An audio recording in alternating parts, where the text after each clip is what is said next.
الحمدللہ والصلاة والسلام علی رسول اللہ۔ روزے کے فضائل کس طرح حاصل کیے جا سکیں،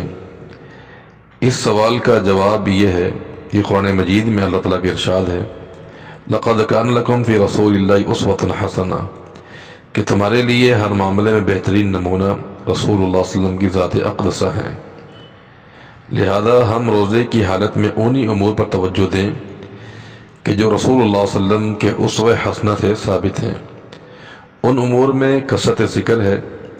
ہمیں زیادہ اللہ کا ذکر کرنا چاہیے، تلاوت قرآن ہے، صدقہ ہے، سخاوت ہے، اور کثرت دعا ہے اور قیام اللیل ہے، اور اس کے ساتھ ساتھ ہر بڑے اور چھوٹے گناہوں سے اجتناب کرنا بھی ضروری ہے۔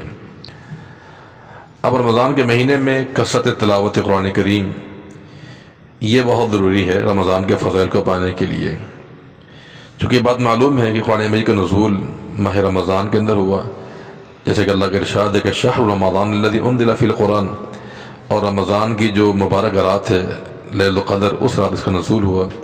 انا انزلناہ فی لیلۃ القدر انا انزلناہ فی لیلۃ مبارکہ، تو لہذا غار حراء میں جو آپ پر پہلی وحی نازل ہوئی وہ ماہ رمضان کے مہینے میں ہوئی۔ بلکہ مسند احمد میں تو یہ حدیث بھی موجود ہے کہ تورات، انجیل اور صحف ابراہیم کا نزول بھی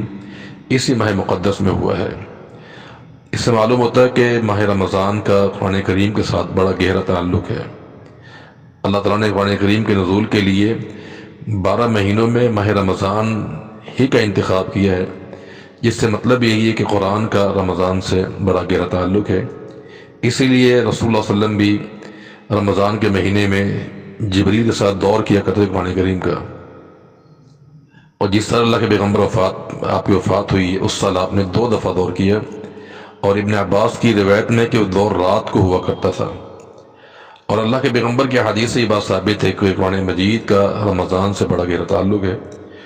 جیسے کہ اللہ کے پیغمبر کا معروف فرمان ہے، فرمائے کہ الصیام والقرآن یشفعان للعبد، کہ روزہ اور قرآن دونوں مل کر قیامت کے دن بندے کی سفارش کریں گے۔ روزہ کہ یا اللہ میں نے اس بندے کو کھانے سے، پینے سے اور شہوات نفس سے روک کے رکھا، تو یا اللہ فشفعنی فیہ، میری اس کے بارے میں شفاعت قبول فرما۔ پھر قرآن کہ یا اللہ میں نے اس کو راتوں کو سونے سے روک کے رکھا، یعنی مجھے پڑھتا تھا سوتا نہیں تھا، یا اللہ میری اس بندے کے بارے میں شفاعت قبول فرما۔ فیشفعان، تو اللہ تعالیٰ قرآن کی بھی اور روزے کی شفاعت قبول فرما لے گا۔ تو ثابت ہوا کہ رمضان میں تلاوت قرآن کا خصوصی اہتمام ہونا چاہیے، خاص کر رات کو اس کا زیادہ اہتمام ہونا چاہیے، چونکہ رات کو تلاوت کے لیے زیادہ اس لحاظ سے بھی اہم ہے کہ انسان کام کاج سے فارغ ہوتا ہے،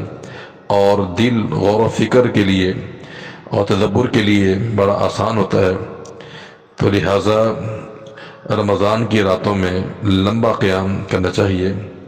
حذیفہ بن یمان بیان کرتے کہ آپ صلی اللہ علیہ وسلم نے ایک رات قیام کیا، اور اس رات میں آپ نے سورۃ البقرہ، سورۃ آل عمران، سورۃ النساء کی تلاوت فرمائی، حتیٰ کہ بلال فرماتے ہیں کہ نماز فجر کا ٹائم قریب ہونے کی آپ کو اطلاع دی گئی۔ تو لمبا قیام کرنا چاہیے، اور اس لیے سلف صالحین بھی رمضان کے مہینے میں تلاوت قرآن کا خوب اہتمام کیا کرتے تھے۔ بعض سلف صالحین رمضان کے 30 دن قرآن کریم ختم کیا کرتے تھے، اور بعض 7ویں دن۔ تو امام زہری کے بارے میں آتا کہ جب وہ رمضان کا مہینہ آتا تو کہتے کہ یہ تلاوت قرآن کا اور غریبوں کو کھانا کھلانے کا مہینہ ہے۔ امام مالک رحمۃ اللہ علیہ پورے سال حدیث کی تدریس کیا کرتے تھے، لیکن جب رمضان کا مہینہ شروع ہوتا تو احادیث کے دفاتر بند کر کے ہر وقت تلاوت قرآن کیا کرتے تھے۔ سفیان ثوری رحمۃ اللہ علیہ سے بھی ثابت ہے۔ تو لہذا قرآن کریم کی کثرت تلاوت ماہ رمضان میں انسان کو کرنا چاہیے۔ دوسرا عمل رمضان کے فوائد کو سمیٹنے کے لیے، حاصل کرنے کے لیے صدقہ اور سخاوت ہے، کیونکہ رمضان کا مہینہ یہ صدقہ اور سخاوت کا مہینہ ہے۔ عبداللہ بن عباس بیان کرتے ہیں کہ آپ صلی اللہ علیہ وسلم بڑے سخی تھے، لیکن آپ کی سب سے زیادہ سخاوت رمضان کے مہینے میں ہوا کرتی تھی۔ تیز رفتار آندھی سے بھی زیادہ اللہ کے نبی پڑھ کر سخاوت کیا کرتے تھے، اور مسند احمد میں ہے کہ جس چیز کا بھی سوال اللہ کے نبی سے ہوتا تو آپ صلی اللہ علیہ وسلم دے دیا کرتے تھے۔ تو لہذا سخاوت اللہ کے پیغمبر صلی اللہ علیہ وسلم کا ایک خوبی تھی، آپ کی صفت تھی۔ صحیح مسلم میں حضرت انس فرماتے ہیں کہ ایک شخص نے اسلام قبول کیا اور اس نے پھر بعد میں اللہ کے پیغمبر سے دو پہاڑوں کے درمیان موجود بے شمار جو بکریاں تھیں ان کا سوال کر دیا، تو آپ صلی اللہ علیہ وسلم نے تمام بکریاں اسے عطا کر دی، دے دی، اور وہ شخص خوشی خوشی سے اپنے قوم کے پاس لوٹا اور کہا قوم تم سب کے سب مسلمان ہو جاؤ، محمد اتنا کچھ دیتے ہیں کہ تمہیں فقر کا، غریبی کا اندیشہ نہیں ہونا چاہیے۔ اور صحیح مسلم میں ہے کہ رسول اللہ علیہ وسلم نے جنگ حنین کے موقع پر صفوان بن امیہ کو 100 اونٹ دیے تھے، جس پر صفوان نے کہا تھا کہ اتنی سخاوت ایک نبی ہی کر سکتا ہے۔ تو لہذا ماہ رمضان کا مہینہ یہ سخاوت کا مہینہ ہے، اس میں اللہ کے پیغمبر صلی اللہ علیہ وسلم بہت زیادہ سخاوت کیا کرتے تھے، اور اس میں سخاوت کے لیے انسان کسی روزہ دار کو روزہ افطار کروا سکتا ہے، غریبوں کو راشن دے سکتا ہے، چونکہ اللہ کے نبی کا فرمان ہے کہ من فطر صائما، جو کسی روزہ دار کا روزہ افطار کروائے گا اسے مکمل اجر دیا جائے گا، کہ روزہ دار کے اجر سے کوئی کمی نہیں کی جائے گی۔ تو لہٰذا رمضان کے مہینے میں جتنا ہو سکے انسان کو غریبوں پر، فقیروں پر، اور مختلف جو مصارف ہیں اللہ کے راہ میں مال خرچ کرنا چاہیے، چونکہ صدقہ دینے سے اللہ تعالیٰ کا غضب بھی ٹھنڈا ہو جاتا ہے اور گناہ بھی مٹ جاتے ہیں، جیسے کہ اللہ کے نبی کا فرمان بھی ہے کہ صدقہ گناہوں کو اس طرح مٹا ڈالتا ہے کہ جیسے پانی آگ کو بجھا دیتا ہے۔ تو اس لیے صدقہ خیرات کا انسان کو رمضان کے مہینے میں اہتمام کرنا چاہیے۔ تیسرا عمل روزے کے فضائل سمیٹنے کے لیے کہ انسان کو بہت زیادہ رمضان کے مہینے میں دعا کرنی چاہیے، کیونکہ یہ ماہ رمضان کے اندر جو دعا کی جائے یہ بہت زیادہ انسان کی قبول ہوتی ہے، جیسے کہ اللہ کے نبی کا فرمان ہے کہ 3 آدمی کی دعا رد نہیں کی جاتی، ایک روزہ دار کی جب وہ افطار نہ کر لے، افطار سے پہلے انسان کی دعا اللہ کی بارگاہ میں قبول ہوتی ہے۔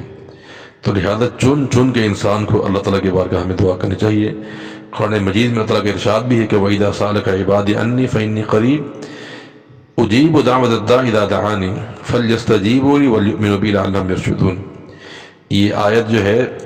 یہ بالکل رمضان کے جہاں مسائل اللہ نے بیان کیے ہیں وہاں اس آیت کا ذکر کیا گیا ہے۔ اس کا مطلب یہ ہے کہ رمضان مبارک کا تعلق بڑا گہرا ہے دعا کے ساتھ جو ہے، تو انسان روزے کی حالت میں ہو اس سے دعاؤں کا اہتمام کرنا چاہیے، خصوصاً جو ہے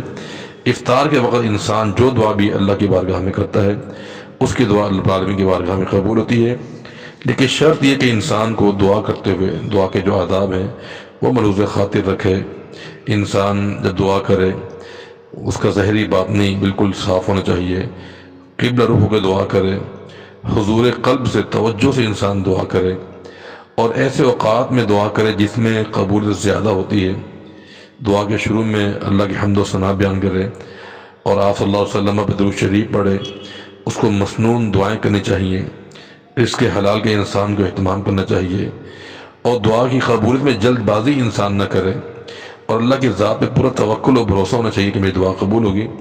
اگر یہ تمام چیزیں ہم ملحوظ خاطر رکھیں گے تو پھر ہماری دعائیں بھی قبول ہوں گی۔ رمضان کے فضائل کو سمیٹنے کے لیے جو آخری عمل ہے وہ قیام اللیل کا ہے، کہ انسان کو قیام اللیل، تراویح کا اہتمام کرنا چاہیے۔ اللہ کے نبی کا فرمان ہے کہ من قام رمضان، کہ جو انسان رمضان کا قیام کرتا ہے اللہ تعالیٰ اس انسان کے سابقہ تمام گناہوں کو معاف فرما دیتا ہے۔ اور اللہ کے نبی کا فرمان یہ بھی ہے کہ اللہ نے تم پر رمضان کے روزے فرض کر دیے ہیں اور رمضان کا قیام مسنون فرمایا ہے۔ جو شخص رمضان میں روزے اور قیام پورے اخلاص کے ساتھ کرے گا وہ گناہوں سے یوں پاک صاف ہو جائے گا جیسے اس دن تھا جس دن اس کی ماں نے اس کو پیدا کیا تھا۔ تو وہ قیام اللیل کرنے سے انسانی گناہ معاف ہو جاتے ہیں۔ اور اللہ کے پیغمبر کا فرمان بھی کہ جو انسان رات کا قیام کرے امام کے ساتھ، یعنی امام کے ساتھ شروع کرے وہ اور امام کے ساتھ ہی ختم کرے، تو اللہ تعالیٰ ایسے انسان کو مکمل رات کے قیام کا ثواب عطا کرتا ہے۔ تو اس کے ساتھ ساتھ انسان کا جو رمضان کا آخری عشرہ ہوتا ہے اس کے اندر عبادات کرے، جاگے، شب قدر کو تلاش کرے، تو بھی اس انداز سے انسان رمضان کے فضائل کو سمیٹ سکتا ہے۔ اللہ تعالیٰ ہمیں ماہ رمضان کی جو خوبی ہیں، جو برکتیں ہیں، جو رحمتیں ہیں، جو فضائل ہیں انہیں سمیٹنے کی توفیق عطا فرما دے۔ وصلی اللہ وسلم علی نبینا محمد وعلی آلہ وصحبہ اجمعین۔